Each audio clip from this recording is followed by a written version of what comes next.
y a deux regards, deux façons de voir le lieu. Soit c'est un lieu où tu vas rester tel que tu es, soit il y a une vision qui va se faire. Quelque chose va se produire. Et il va avoir une intervention qui va devoir se faire dans ce lieu. On est donc dans un contexte très très surprenant. Et il dit pendant le voyage, donc sur le chemin, pendant qu'il était en chemin, en ce lieu-là, où Moïse passa la nuit, c'est-à-dire qu'il y a un arrêt, quelque chose vient de s'arrêter, et là, c'est à ce moment-là que Dieu intervient. Je me suis dit, à partir de là, l'Éternel le rencontra ou l'attaqua pour le faire mourir. Je me suis dit, Seigneur, si ce lieu-là est vraiment une porte où tu veux faire miséricorde, qu'est-ce que tu veux faire avec Moïse? Qu'est-ce que tu veux faire mourir en Moïse? Parce que si tu ne le fais pas, si ce n'est pas fait, il ne pourra pas te servir et il ne pourra pas libérer le peuple. Qu'est-ce que tu fais en ce lieu? Je vous dis ceci. Ce n'est pas une doctrine que je dis, que j'appuie, mais je suis en train de décoder une idée selon un texte. Qu'est-ce que toi, Dieu, tu veux faire mourir? Qu'est-ce qu'il manque à Moshe? Il y a quelque chose qui n'était pas fait. Je reviens au verset 22. Nous avons parlé du premier-né. Laisse sortir mon fils, mon premier-né. N'oubliez jamais. Écoutez ceci. Très, très, très, très important. Je vous ai dit au début que tout premier-né appartient à Dieu et qu'il doit être circoncis. Et vous allez comprendre mon enchaînement. Écoutez bien mon enchaînement. Israël, les fils d'Israël sont considérés comme un mâle premier-né. Et voilà que nous avons appris une chose, c'est que tout mâle premier-né doit être circoncis. Comment peut-on circoncire un peuple? Quel morceau faudra-t-il retrancher? Puisque la circoncision, ben oui, c'est retrancher ce qu'on appelle le achla, c'est-à-dire le prépuce. Comment? Écoutez, franchement, comment couper le prépuce du fils Israël puisqu'il est premier-né? Et tout va tourner autour de cela. Eh bien, nous nous rappelons évidemment d'un texte, prophète, qui dit ceci, en parlant du Mashiach, prophétie absolument fabuleuse, qui nous révèle le secret de ce qui se passe maintenant. Pourquoi Dieu voulait le faire mourir? Quel est ce texte? En parlant du Mashiach, Yeshua, il est prophétisé, il a été retranché. Du quoi? Du peuple, c'est-à-dire du Fils. Autrement dit, le Mashiach est la part ôtée du peuple d'Israël pour l'alliance. Est-ce que vous me suivez bien? Très important ce que j'explique. Il est la part ôtée du peuple d'Israël pour marquer l'alliance. Et dans cette alliance, il va y avoir deux choses qui vont se produire. Et c'est pourquoi l'apôtre Jean, que nous avons lu au début, j'ai beaucoup insisté sur ce texte en vous disant, lisons ce texte en premier. Lorsque Jean dit, j'ai vu que quand on a percé de la lance, le sang et l'eau sont sortis. Mes amis, je le dirai 1 million de fois, mais tout ceci est absolument fantastique. Fabuleux. C'est absolument extraordinaire. Les prophéties sont d'une telle puissance. C'est un puzzle absolument inimaginable où toutes les pièces ont leur place. Vous savez, ce qu'il nous suffit de faire, c'est de retrouver les bonnes pièces à la bonne place. Et lorsqu'on remet les bonnes pièces à la bonne place, lorsque le Seigneur va revenir, le puzzle sera terminé et nous allons regarder l'image terminée, mes amis. Et quand l'image sera terminée, nous allons voir la gloire de Dieu complètement manifestée. Ainsi donc, ce qui est en train de se produire, pourquoi Dieu voulait-il le faire mourir? Qu'est-ce qui devait mourir? L'homme dans sa chair? Personnellement, c'est que mon opinion, que mon avis. Personnellement, je crois que c'est autre chose qui devait mourir. Quelque chose en lui n'avait pas été terminé pour qu'il puisse rentrer et libérer le peuple. Je vous ai dit au début que tout ministère, quel qu'il soit, doit être complètement construit dans l'appel que Dieu lui demande. Si quelqu'un n'a pas complètement construit son être avec tous les principes divins qui fonctionnent dans l'appel, lorsque l'appel se produit, eh bien, et que tu rentres dedans, si tu n'es pas bâti, je vais te dire ce qui va se produire, tu risques véritablement de lâcher prise et même de mourir. Je vous assure que c'est vrai. L'évangéliste, une parenthèse, qui va annoncer l'évangile aux perdus, mais qui avant n'a pas vu les perdus sauvés, perd son temps.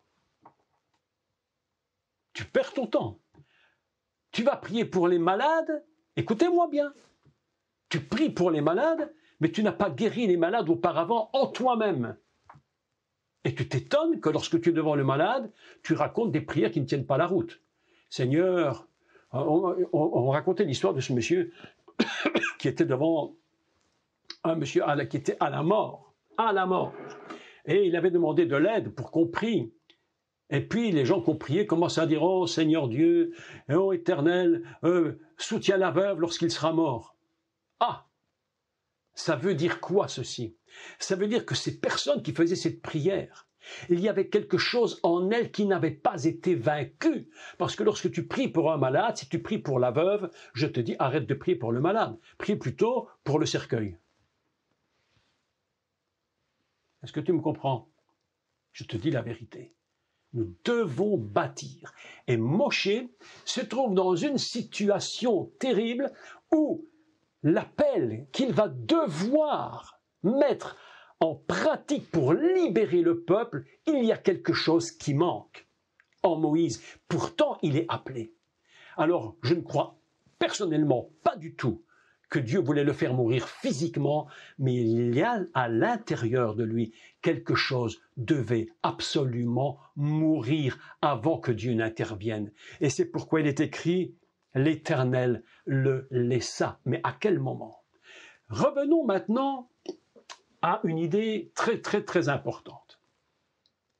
Est-ce que tout le monde me suit bien? Parce que je sais que c'est un message un peu particulier et que parler de Pessah de cette façon, ça change un peu de l'ordinaire. Néanmoins, c'est très important. Je ne voulais absolument pas que vous ratiez ce cours. J'avais donné en partie en Alsace, là, à Isenheim, mais je voulais ce soir vous en parler. Comment le peuple d'Israël est-il sorti d'Égypte? Première question. Alors, on pourra me raconter, évidemment, les 10 plaies, tout ça est vrai, et puis les 10 plaies ont été absolument épouvantables, tout ça est vrai, mais je parle ici des 2 fondements qui vont libérer les enfants, les fils d'Israël de la terre d'Égypte pour entrer dans le pays promis. Et je ne parle même pas du désert, parce que normalement, ils auraient dû y aller rapidement dans le pays promis, mais à cause de toutes sortes de raisons, bon, ils n'y sont pas allés rapidement, ce n'est pas le but aujourd'hui. Néanmoins, c'est la suite de Pessah. Quelles sont ces choses qui ont été mises en place par Dieu et qui étaient indispensables à la sortie d'Égypte? Alors la première, et ça c'est tout ce qu'on enseigne évidemment dans l'Église, et c'est une vérité indiscutable, c'est le sang de l'agneau sur les linteaux des portes. Je devrais encore faire des parenthèses sur parenthèses, mais il faut savoir que le mot linteau, si on fait un calcul de la guématria, on se rend compte qu'il a une guématria identique. Également, il y a deux mots différents. Il y a le linteau, puis il y a les poteaux. Et que les poteaux ont une guématria identique à celle de à l'image de. À l'image de. Et donc, nous apprenons évidemment une première chose qui est indiscutable, c'est qu'il a fallu du sang. Jusque-là, on a tous compris. Il faut du sang. Mais lorsque le sang était versé, on a fait une première sortie. Mais maintenant, la première sortie n'est toujours pas suffisante. Ça vous étonne? Il en faut une seconde. Quelle est la seconde qui permet au peuple d'Israël d'être définitivement libéré de Pharaon? C'est l'eau. Il fallait qu'il passe par l'eau. Nous avons donc l'eau et le sang. Ce sont les deux liquides indiscutables et dont on ne peut absolument pas se passer pour sortir le peuple d'Israël définitivement, j'allais dire, des griffes de Pharaon.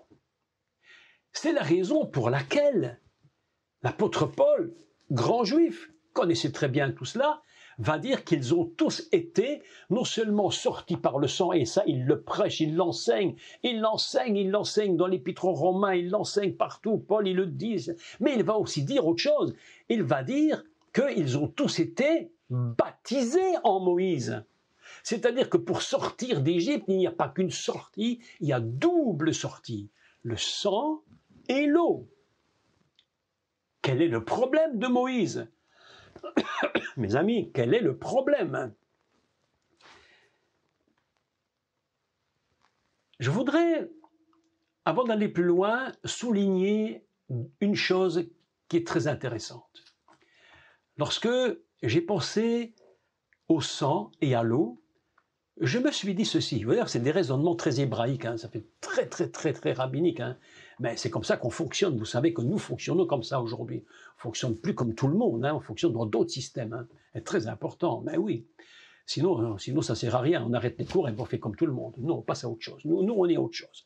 Pas que je dénigre qui que ce soit, mais le raisonnement doit être différent. Je me suis donc dit, si je prends du sang et de l'eau, que je rajoute tout ensemble, qu'est-ce que ça me donne? Le sang, dans sa guématria, nous avons, vous l'avez sur votre feuille, vous avez dans sa guématria ordinale 17. Et le maïm de l'eau, 36. 40 et 36, 17 et 36, 53. Et 53, c'est quoi? C'est Yeshua. C'est Yeshua. Vous imaginez 53, Yeshua, Torah, le sang et l'eau, c'est le Messie.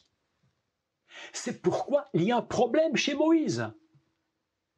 À cause, écoutez bien maintenant, de la non-circoncision du fils de Moïse. La notion de l'alliance eau et sang n'est pas en place. Et là, il va falloir réparer cette chose terrible. Moïse s'arrête la nuit. Les rabbins nous disent une chose intéressante. Alors, ils nous disent ceci. Ils nous disent, Moïse, avant de s'arrêter, aurait dû immédiatement circoncire. Il n'aurait pas dû attendre. Mais comme il a attendu et qu'il a fait une halte et qu'il est resté la nuit à attendre, Dieu s'est dit, mais c'est catastrophique. Le principe du sang et de l'eau, et c'est-à-dire de l'alliance par la circoncision, n'est pas mis en place. Mais comment la circoncision contient-elle de l'eau? Mais ça n'a pas de sens. La circoncision, c'est du sang. Il n'y a pas de l'eau qui coule, c'est le sang qui coule. Mais où se trouve l'eau? Puisque Jean a dit, quand on l'a percé, le sang et l'eau sont sortis. Où se trouve l'eau? Dans la circoncision. Écoutez ceci maintenant.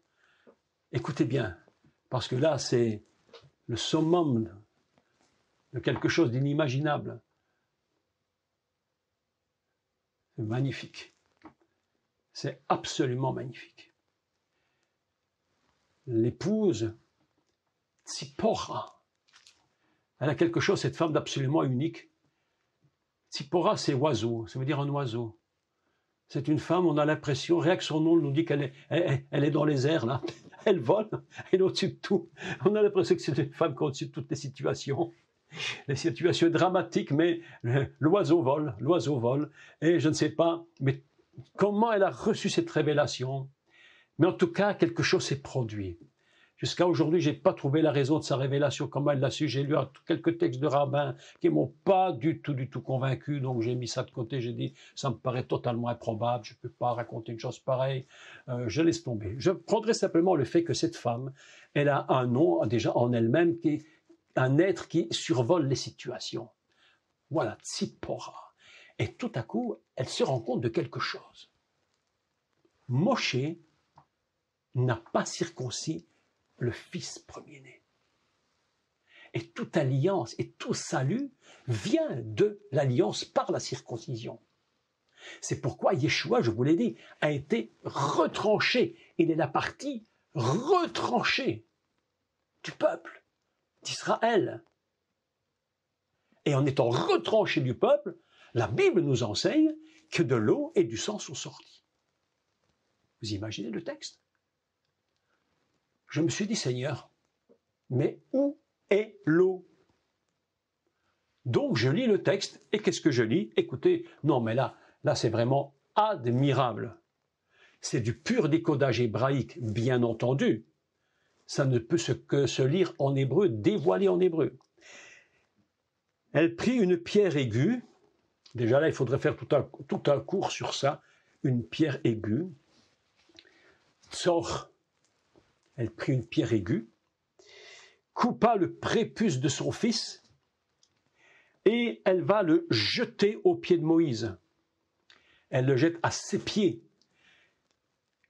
pour lui dire « Regarde, c'est ça qui te manque pour ta marche. Il te manque ça. C'est pourquoi tu ne peux plus aller plus loin. Tu vas arrêter ici immédiatement. » Séphora a compris immédiatement. Elle coupe le prépuce. Vous imaginez un peu. Bon, on essaie d'imaginer la scène, c'est même pas imaginable parce que ça tourne dans une sorte de folie. Là, c'est incroyable. Et elle coupe le prépuce de son fils. Elle le jette aux pieds de Moïse. Elle va faire une déclaration absolument extraordinaire.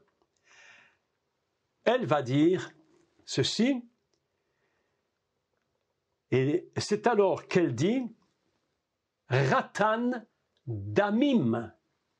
Ratan Damim. Époux de sang. Au pluriel. Damim. Dam, c'est le sang. Époux des sangs. Époux, écoutez, des circoncisions, on pourrait dire. Des sangs qui vont couler. On est donc dans une idée déjà que tout le peuple lui-même, dans la totalité, va connaître une circoncision incroyable. Et cela nous prophétise complètement le Messie, parce qu'Israël n'est pas libéré comme ça par un acte, mais il est libéré littéralement par le Messie lui-même. C'est le Messie qui libère Israël. Mais écoutez la suite, parce que la suite, elle est vraiment incroyable. Lorsque j'ai lu, mais avant d'aller plus loin, si vous avez votre feuille, regardez bien ce qui est écrit. J'ai écrit trois choses importantes. J'ai écrit les 3 personnes importantes de l'histoire. La première, c'est Moshe le père. D'accord? Deuxième, Eliezer le fils. Troisième, Tzipora l'épouse. Et voilà que, vis-à-vis, j'ai écrit le fondement même de la circoncision par le patriarche Abraham le père, Yitzhak le fils, Sarah la mer.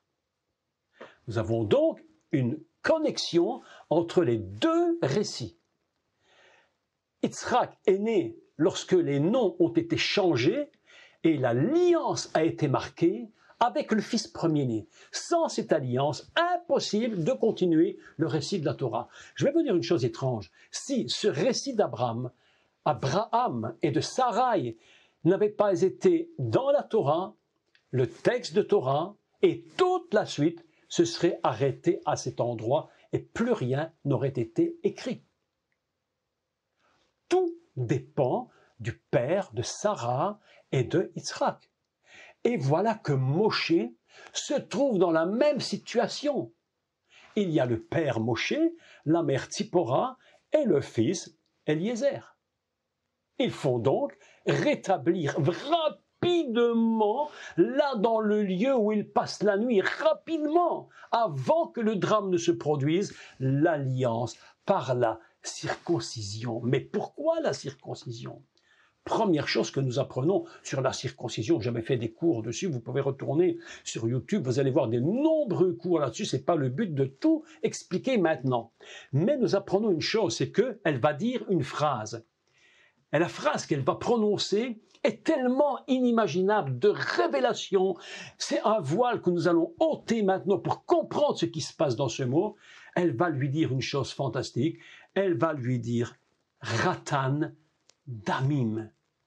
Damim, si on fait Ratan Damim, si vous faites Damim et dans une valeur numérique, vous allez trouver quelque chose d'intéressant. C'est égal au mot Chalon, qui signifie une fenêtre.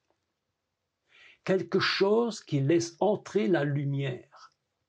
Quelque chose qui va s'ouvrir. La fenêtre est en train de s'ouvrir. Mais qu'est-ce qui se passe? Eh bien, lorsque j'ai relu le texte, je me suis dit, mais Damim, c'est intéressant. Laissez-moi revenir en arrière 3 ans, 4 ans en arrière. J'avais donné un cours que vous avez certainement retenu, je l'espère, et qui s'appelait la porte de la nuit. Delaïla. Dalet, la porte, Laïla, la nuit. Mais en lisant ce texte, mais tout à coup, qu'est-ce que je lis? Damim, Dalet, la porte, Mim, Maïm, de l'eau. Et voilà que tout d'un coup, je lis que la circoncision, en réalité, c'est le sang, mais c'est la porte de l'eau. Oh, je dis Seigneur, qu'est-ce que c'est que cette histoire? Mais Moïse devait sortir le peuple d'Israël par l'eau et le sang.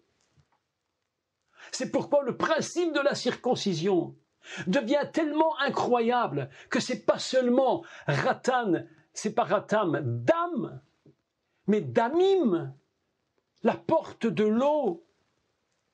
Vous comprenez? Là, il y a un secret qui se cache. Moïse est en train, par Tzipora, de recevoir les 2 dimensions qui lui manquent pour pouvoir sortir le peuple d'Israël par le sang et par la mer Rouge.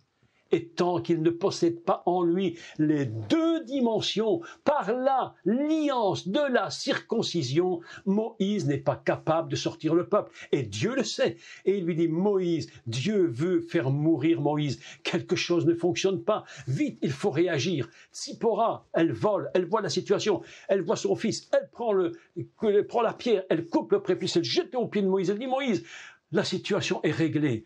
Et Dieu le laissa. Ah, mes amis, je te dis. Maïm, de l'eau. Dam, le sang. Damim, de sang. Ou la porte de l'eau. Mes amis, un texte incroyable.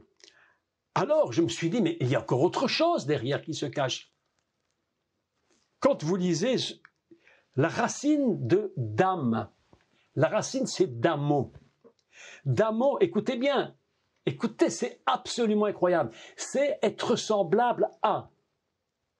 c'est ressembler à. Mais à quel endroit est-ce que nous apprenons que Adam ressemble à Dieu? Il le fit, Betsalmeno kidmutenu, à son image et à sa ressemblance. Et qu'est-ce que nous entendons? Kidmutenu, on entend dam. Kidmut, mud, il y a dam dedans. C'est la racine de ressembler, être semblable à. Et nous apprenons que, à travers le mot damim, on prend les deux premières lettres dam, qui est le sang, mais qui signifie aussi ressembler à. Ressembler à quoi? Si tu prends dam, les deux lettres qui restent après, c'est yam. Et c'est quoi yam? Yam, c'est la mer. Yam, c'est la mer, qui ressemble à la mer. Voilà ce que Dieu dit à Moïse. Il était temps que ta femme comprenne que ta circoncision du fils premier-né, c'est à la fois le sang, et c'est à la fois la mer, et c'est à la fois l'eau, c'est à la fois la porte de l'eau, et c'est à la fois le sang. Voilà ce qui manque à Moïse. Un texte absolument impressionnant. Ratam damim, mes amis. Voilà ce qu'elle déclare à Moïse. Et dans cette parole, que ces deux simples mots qu'elle dit, époux de sang, par la circoncision. Voilà ce qui manquait à Moïse.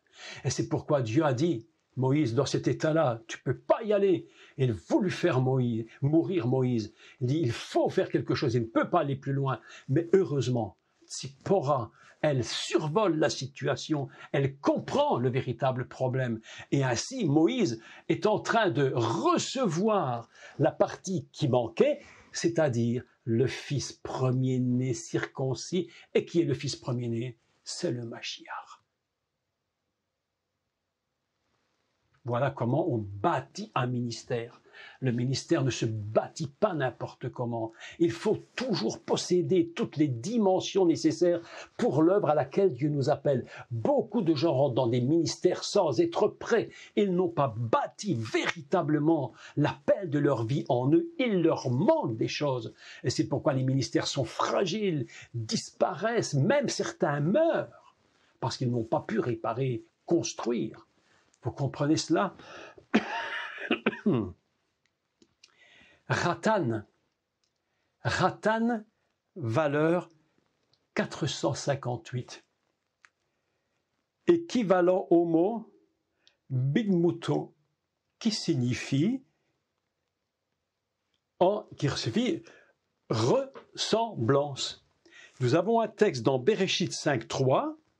Écoutez le texte. Il engendra un fils à sa ressemblance. Qui a fait ça? Écoutez bien, qui? Adam. Et qui a-t-il enfanté? Chet. Celui qui a remplacé Abel. Hevel. C'est ce même mot qui a le même poids. Il engendra un fils à sa ressemblance. Bidmuto. Valeur, la même chose que époux. Autrement dit, mes amis, nous avons une notion incroyable. Nous avons la notion du père, nous avons la notion du fils, et nous avons la notion de l'épouse. Et nous comprenons maintenant toutes les paroles prophétiques du Mashiach. Il vient chercher l'épouse. Pourquoi? Parce qu'elle est passée dans l'alliance. À cause de quoi? À cause du sang, à cause de l'eau. C'est tout le grand mystère de l'épouse, qui appartient à l'époux par la circoncision. Il y en a un mystère. D'ailleurs, Paul le dit, c'est un mystère, quelque chose de gigantesque. Dieu a sorti le peuple d'Israël en mettant Moïse en situation de capacité de le sortir à travers le sang et à travers l'eau. Il ressemble, et voilà que nous apprenons une chose extraordinaire, Moshe ressemble à la mer. Il est la porte des eaux. Il est le sang de l'agneau. C'est ça le texte. Et là, nous comprenons cette petite phrase magnifique, et l'Éternel le laissa. Mes amis, ça, c'est un enseignement qui doit nous marquer à vie. Nous ne devons jamais oublier cet enseignement. Comment suis-je bâti par rapport à mon appel? Tu m'as demandé de faire telle chose. Tu m'as dit d'aller dans tel endroit, de libérer les captifs, de faire ceci, de guérir les malades. Mais est-ce que je possède en moi la structure qui permettra de guérir les malades, de prophétiser, de ressusciter les morts? Est-ce que je possède en moi cette structure? Ou est-ce que je vais rester dans la nuit en train d'attendre? Moïse passa dans le lieu toute une nuit. Et qu'est-ce que tu fais? Tu attends, mais ton ministère va mourir. Il est plus que temps que nous comprenions qui nous sommes, quel est notre état. Regardons-nous, évaluons-nous. Tu me demandes de guérir les malades. Alors écoutez les prières de ceux qui prient pour les malades et vous allez, avec les prières, immédiatement savoir quel est l'état des gens qui prient. Seigneur, fais ce qu'il te plaît de faire. Seigneur, console la veuve. Ah voilà, tu peux être certain qu'il va mourir. Tu es certain qu'il ne faut même pas essayer qu'il va guérir. Là, tu es déjà certain que tu viens de le condamner à mort. Parce que ta structure n'est pas bâtie sur le principe de l'alliance. Et voilà quel était le problème de Moïse. Tu m'appelles, mais où en suis-je? Où suis-je par rapport à mon appel, par rapport au ministère? Où est-ce que je suis? Voilà un texte extraordinaire. Moïse est ressemblant à la mer. Il est ressemblant à la porte des eaux. Il est comme le sang versé par l'alliance. Et toute cette circoncision va apporter à Moshé toute la dimension de la libération du peuple. C'est la raison pour laquelle je vous dis, si cette chose n'avait pas été mise en place, on pouvait arrêter le récit de la Bible à cet endroit et dire, c'est fini. Tout est raté, terminé. Mais Dieu avait compris. Vous savez, parfois, nous les hommes, on dit, on ne devrait pas ouvrir nos yeux, pas toujours, mais souvent ouvrir nos yeux sur ce que dit notre femme, notre épouse, parce qu'elles ont souvent une dimension que nous n'avons pas. Elles voient des choses que nous ne voyons pas. Et souvent, elles donnent des conseils que souvent l'homme n'écoute pas. Mais ici, j'ai l'impression que Tzipora, elle est partie immédiatement devant Moïse, elle ne lui a pas demandé son avis, elle a dit voilà ce qu'il faut faire, et on le fait tout de suite, point, c'est fini. Elle jette le prépuce à ses pieds, elle dit c'est ça qui te manque, voilà ce que tu n'as pas fait, que tu devais faire. Eh bien maintenant, Moïse, que la chose est faite, va et libère le peuple d'Israël. Vous comprenez le texte? Pourquoi Dieu commence au verset 22, laisse aller mon premier-né, celui qui sera circoncis, l'Israël de la circoncision, c'est le Mashiach. Et nous comprenons pourquoi, lorsque Pharaon va s'opposer au premier-né, c'est son premier-né qui va mourir. C'est pour ça. Dieu aurait pu faire autre chose, mais c'est poids pour poids, égalité. J'ai égalité. Nous sommes toujours dans des égalités. Et alors là, on comprend la suite du texte. Dieu veut faire mourir Moïse, mais à cause de la circoncision, il est écrit, il le laissa.